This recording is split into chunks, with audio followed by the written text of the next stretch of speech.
नमस्कार। तो आज का हमारा विषय है कि हम शिवलिंग पर बेलपत्र क्यों चढ़ाते हैं। जो भी हमारे ऋषि मुनि हुए और जो भी उन्होंने कोई भी कर्म कांड बताया, उसके पीछे का कुछ ना कुछ रहस्य रहा है। तो आज हम जानते हैं कि क्यों हम शिवलिंग पर बेलपत्र चढ़ाते हैं। गुरुदेव श्री श्री रविशंकर जी बताते हैं कि जो बेलपत्र है उसके 3 भाग हैं, 3 पत्ते हैं। पहला जो पत्ता है वो दर्शाता है हमारी इच्छाओं को।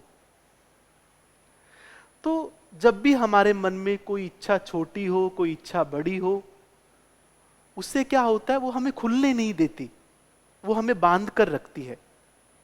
वो हमारे अंदर वो भक्ति भाव, उस ज्ञान का उदय नहीं होने देती वो इच्छा। इसलिए हम क्या करते हैं, उस इच्छा को समर्पित करते हैं। अगर आप देखो, एक छोटा सा रेत का कण हमारी आंख में चला जाए तो हम पूरे आसमान को नहीं देख पाते। ऐसी ही कोई इच्छा हमारे मन में रह जाए तो हम खुल नहीं पाते जीवन में। इसलिए हम इच्छा को समर्पित करते हैं, उसका समर्पण करते हैं। फिर जो दूसरा पत्र दर्शाता है हमारे ज्ञान को।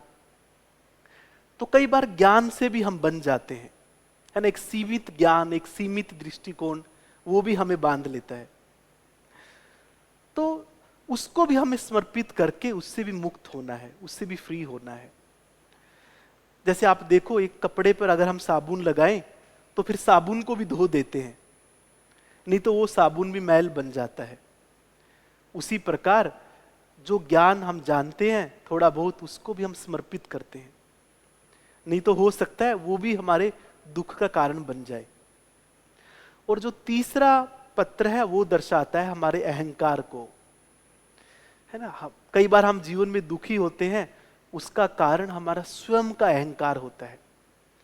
हमारे अहंकार पर जब ठेस पहुंचती है तब हम दुखी होते हैं, है ना। तो बेल पत्र चढ़ाने का शिवलिंग पर यही तात्पर्य है कि जो भी हमारे मन में इच्छाएं हैं, जो भी हम जानते हैं, सीमित ज्ञान जो हमारा है, और हमारे अहंकार को हम आपको समर्पित करते हैं, हम आपको अर्पण करते हैं, ताकि हमारे अंदर भक्ति का उदय हो, प्रेम का उदय हो, सच्चे ज्ञान का उदय हो, आत्मज्ञान का उदय हो।